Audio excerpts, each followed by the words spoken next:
ಮಾಡ್ತಕ್ಕಂತ ಹಿನ್ನೆಲೆಯಲ್ಲಿ ಸತತ ಸೋಮವಾರ 25ನೇ ವಾರ ಆಯ್ತು ನಮ್ಮ ಮಲ್ಲಿಕಾರ್ಜುನ್ ತಗ್ಗಿನವರ ನೇತೃತ್ವದಲ್ಲಿ ಇವತ್ತು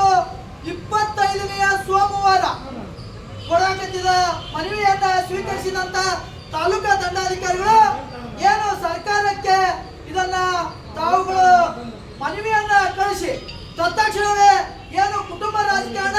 ಕುಟುಂಬದಲ್ಲೇ ಒಂದೇ ಕುಟುಂಬದಲ್ಲೇ ಎಲ್ಲ ಒಂದೇ ಕುಟುಂಬದಲ್ಲೇ MLA MP ಮತ್ತು ಅವರ ಕುಟುಂಬ ವಂಶಾವಳಿ ಪ್ರಕಾರ ಅವರೇ ರಾಜಕೀಯ ಮಾಡ್ತಾ ಇದ್ರೆ ಇದನ್ನ ತೊಲಗಿಸ್ಬೇಕಂತ ಹೇಳಿ ನಮ್ಮ ಮಲ್ಲಿಕಾರ್ಜುನ ತಗ್ಗಿನವರ ನೇತೃತ್ವದಲ್ಲಿ ಏನು ಕೊಡ್ತಾ ಇದ್ರೆ ಅವರಿಗೆ ನಮ್ಮೆಲ್ಲರ ಸಂಘಟನೆಯ ಪರವಾಗಿ ನಾವು ಕೂಡ ಬೆಂಬಲವನ್ನು ಕೊಡ್ತೇವೆ. ಕೂಡಲೇ ಇದನ್ನ ಪರಿಶೀಲನೆ ಮಾಡಿ ತತ್ಕ್ಷಣವೇ ಎಲ್ಲ ಜನಸಾಮಾನ್ಯರಿಗೂ ಪ್ರತಿಯೊಬ್ಬ ಬಡವರು ಇದ್ದನಿಗೂ ಕೂಡ ಒಂದು ಬೆಳೆಸುವಂತ ರಾಜಕೀಯ ವ್ಯವಸ್ಥೆ ಬೆಳಿಬೇಕು ಅಂತ ಹೇಳಿ ಈ ಮೂಲಕ ಮನವಿ ಮಾಡಿಕೊಳ್ತಾ ಇದ್ದೇವೆ. ಇದನ್ನ ಮನವಿಯನ್ನ ಕೂಡಲೇ ಸ್ವೀಕರಿಸಿದಂತ ಅಧಿಕಾರಿಗಳು ತತ್ಕ್ಷಣವೇ ಸೂಕ್ತ ಕ್ರಮ ಕೈಗೊಳ್ಳಬೇಕಂತ ಮನವಿ ಮಾಡಿಕೊಳ್ತಾ ಇದ್ದೇವೆ. ಅದೇ ರೀತಿ